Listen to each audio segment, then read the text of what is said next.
What is the ultimate sort of showy off brand in golf? So the brand that if you're playing with someone new and they come over with their bag on and you're like me, obviously you check out what clubs there, what's in there, what they got in there. That's what I'm like. I'm a golf perv. Yeah. What's the thing that they would have in there that would make you go, oh, hello? Well, there's a judging that goes both ways, I would say. So I will judge people based on their kit upwards and go, wow, they're good. Equally, I will judge them based on their kit downwards, and I'm happy to talk about both. Okay. There's a few bits of kit that strike me on the downwards thing. If someone comes up to me and I'm playing golf with them, and they seem like a normal person, and then I realise they've got Pinnacle golf balls, Yeah. they're subhuman. Yeah. Sorry, Pinnacle. If you're looking for some sort of sponsorship deal, it's not going to happen. Now, I say this as a man that used to have these golf clubs. These were my first ever golf clubs. Wilson? Dunlop. The Dunlops, baby. Oh, Dunners. The Dunlops. Guys, he got Dunlops in the bag, and this is no shade. Yeah. This is just because I've been to car boot sales recently. You can get really nice sets of golf clubs at car boots. Yeah. That are like 20 quid. Yeah. Because those Dunlops, they ain't good for you. Please. They're not good for you or your reputation. Yeah. So that's the downward thing. The upward thing, PXG, mate. As soon as I see PXG, I'm like, hello. Yeah. Who do you think you are? Some sort of pop star? It's weird though, isn't it? Because PXG has this thing where, obviously, British, and we live in London. You don't see many people with PXG in the UK. It's just not a thing.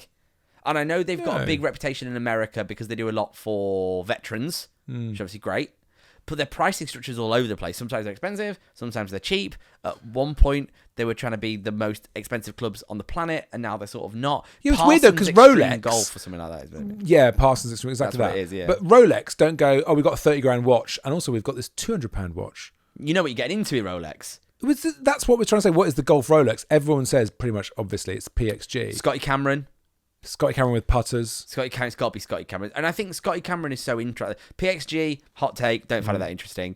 Scotty Camerons are really interesting because, God, this is so nerdy and boring. How interesting is it, Tom? Let's find out. With every great Scotty Cameron, there's a great story. And I believe that. I don't care whether you laugh. I believe that because my Scotty Cameron that I've got in my bag, the squareback,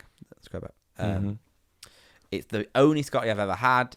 It's the golf club that I really wanted, that I wasn't allowed as a junior member. My mum and dad wouldn't spend rightly the money on a stupid golf club like that. So when I came back to golf in later life and I had a bit of money, I thought I'm going to go and get myself one of them. Yeah. And what a beautiful story that is. It's lovely, mate. I actually, I do genuinely believe this. That I think with certain golf clubs, they have great stories. And I think unless you're stupidly rich, just buy loads of Scotties. And then maybe you're into sort of investing in them or whatever. There's just interesting stories in them. Of course, they definitely have stories, and that sort of takes it away from the blinginess of it.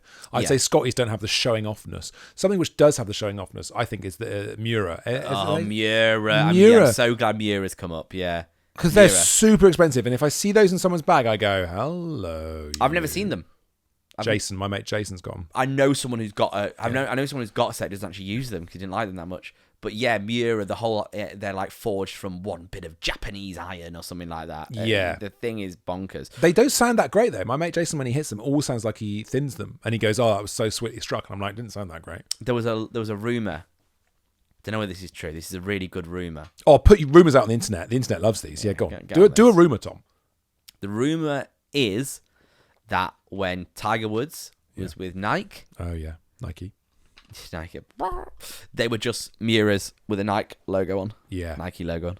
Yeah. That was the rumour for years, is that he loved using them and they just stuck a... Can you imagine? imagine There's a really good video, I think, with Eric Anderslang maybe, where he goes to the Miura factory and he puts it to the guy and he's like, can't say. Can you imagine being the guy at Miura who worked in marketing who put that rumour out there? Yeah. He started it. Just tell your friends. Text them on your Nokia. Let them know the Miuras... That's what they really are. They're actually Miuras. But that's the biggest show-off brand. I think if you're there's a whole world of Japanesey golf clubs that are like... Because this is what I didn't realise as well. You know, the Japanese market or the Eastern market is totally different from what we have in the West. Right. They get totally different clubs on a totally different release schedule that are made for just that market. Really? Which is really interesting. Yeah, like there's Callaway golf clubs in Japan and stuff and Korea that you do not get in the Western world. What? Cool, right? What you're saying is we need to go over there to try these clubs out. I would love that. The other thing I'd say is a bit of a, not a red flag necessarily, but it does alert me if I see someone playing with a full-size tour bag. Every now and again, you'll get someone who's got one of those massive, giant bags. Not just a trolley bag, but like a full-size tour bag. And you're like, are you living out of your bag at the moment? Yeah, I had a really big, when my first golf bag back was what everyone described as a really big golf bag, and it wasn't a tour bag, but it had the side profile. Yeah. Looked like a tour bag, but it had legs.